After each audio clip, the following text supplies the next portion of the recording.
दोस्तों, अगर आप मकान बना रहे हो या फिर बनाने की सोच रहे हो या फिर आपका मकान का काम रिसेंट में चल रहा है तो ये वीडियो आपके लिए बहुत ही महत्वपूर्ण होने वाला है। इस वीडियो को देखकर आप अपने मकान में लाखों रुपए बचा सकते हैं। लाखों रुपए नहीं बचेंगे दोस्तों तो आपका मकान मजबूत बनेगा, इस बात की मैं गारंटी देता हूँ। दोस्तों, होता यूँ है कि हम मकान बनाते हैं तो हमें बराबर नॉलेज होता नहीं है, हम ठेकेदार मिस्त्री के ऊपर सब काम छोड़ देते हैं। इसके विपरीत होता यूँ है कि हमारा काम बिगड़ जाता है या फिर हमारे पैसे ज़्यादा लग जाते हैं। तो आप निश्चिंत हो जाइए, आज के इस वीडियो में आपको बताऊंगा कि आपका जो सरिया है जो हम अपने मकान में लगाते हैं, ज़्यादातर 10 एम का लगाते हैं, 12 एम का लगाते हैं, 8 एम का लगाते हैं, 16 एम का लगाते हैं। कहाँ कहाँ पर लगाना चाहिए और किस किस स्थिति में हमें लगाना चाहिए, पूरी जानकारी आपको आज के इस वीडियो में मिलने वाली है। वीडियो को पूरा देखना है, बिल्कुल भी इस वीडियो को स्किप नहीं करना है। दोस्तों, 10 एम का सरिया की बात कर लेते हैं। 10 एम का सरिया लगाना है आपको छत में। छत में भी तभी लगेगा दोस्तों जब आपके गाले छोटे हो। कितने बड़े? 10 बाई 12 के हो, 10 बाई 8 के हो, 10 बाई 11 के हो। इस प्रकार से अगर आपके गाले हैं ना तो 10 एम का सरिया आपका चल जाएगा, कोई इशू नहीं है। इससे बड़ा अगर आपका गाला है, मान लेते हैं कितना, 10 बाई 15 का है, 12 बाई 12 का है, 12 बाई 15 का है, 12 एम का सरिया आपका लगेगा। क्लियर हो गया? अब आपका 12 एम का सरिया कहाँ लगेगा? 12 एम का सरिया आपका लगेगा खड़े कॉलम में, प्लिथ लेवल के बीम में लगेगा, टॉप लेवल के बीम में लगेगा। अरे आप यूँ सोच रहे होंगे कि खड़े कॉलम में तो 10 एम का भी चल जाएगा, ऐसा नहीं है। क्यों नहीं है? क्योंकि दोस्तों यूँ है कि जो हमारे पिलर होते हैं वो एक बार बनते हैं, बाद में आप उस पर कुछ नहीं कर पाएंगे। आपने अभी एक मंजिल बनाया है तो आगे 2 मंजिल भी बनेगा, 3 मंजिल भी बनेगा, तो बाद में आप नीचे हैं कुछ भी कर नहीं सकेंगे।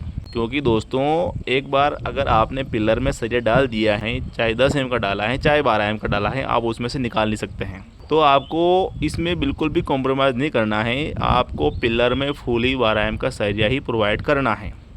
और मैं तो यूँ कहूँगा कि आपकी जो जाली बनेगी, जो फाउंडेशन बनेगा और जो खड्डे से अपने प्लिथ लेवल तक का जो बीम, जो पिलर आएगा ना, उसमें आपको 16 एम का सरिया लगाना है।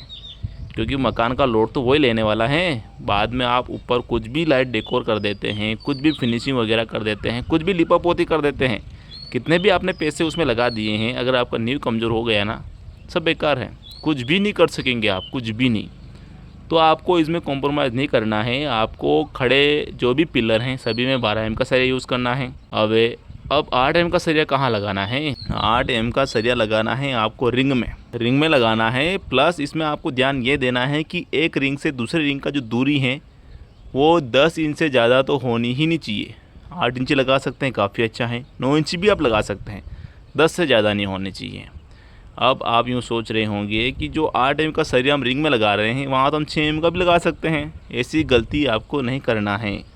जैसे कि मैंने आपको बताया है, मकान जीवन में एक ही बार बनता है, अधिकांश पैसा उसमें हमारा लग जाता है, वो काम क्या बार बार होता है? इस बात को आपको ध्यान देना है।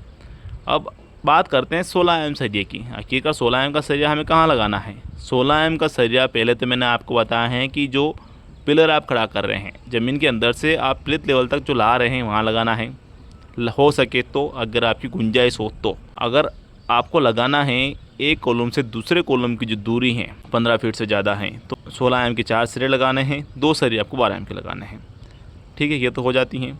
अब इसमें एक बात और आ जाती है, जैसे कि रिंग की बात कर लेते हैं। 8 एम का जो सरिया हम लगाते हैं, जो हम मकान बनाते हैं उसमें मोटा मोटी यूँ मान लीजिए 2 प्रकार की जो साइज़ होती है रिंग की, उससे हमारे मकान का निर्माण हो जाता है मुख्य रूप से।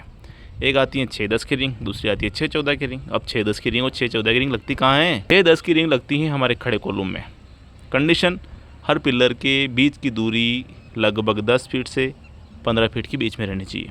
इससे अगर ज़्यादा दूरी है 6-12 की रिंग लगानी है, ज़्यादा दूरी है 6-14 की आपको रिंग लगानी है। उसके अकॉर्डिंग सरिया भी उसमें बढ़ेगा, 12 एम की जगह 16 एम का भी आपको लगाना पड़ेगा। वो अलग अलग थंब रूल पे काम करता है। खड़े कॉलम में तो मैंने बता दिया है, खड़े कॉलम में लगेगी और प्लिथ लेवल के बीम में लगेगी।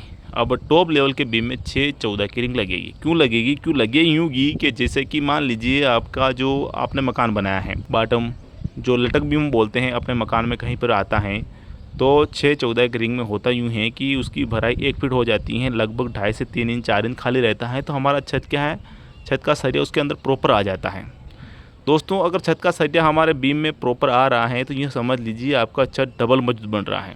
अक्सर मैंने देखा यूँ है कि छोटी छोटी रिंग से टॉप बीम की ढलाई कर देते हैं, सरिये भी ज़बरदस्ती घुसेड़ने पड़ रहे हैं, तो ऐसी स्थिति में दोस्तों हमारा जो छत है वो मजबूत नहीं बन रहा है। इसके लिए दोस्तों आपको ध्यान ये देना है कि ऊपर की जो टॉप भी हम ढलाई करेंगे ना, जिसको हम छत भी बोलते हैं, उसको आपको 6-14 के रिंग में ही बनवाना है। सरिया आपको 12 एम का ही लगाना है, जैसा कि मैंने आपको बता दिया है।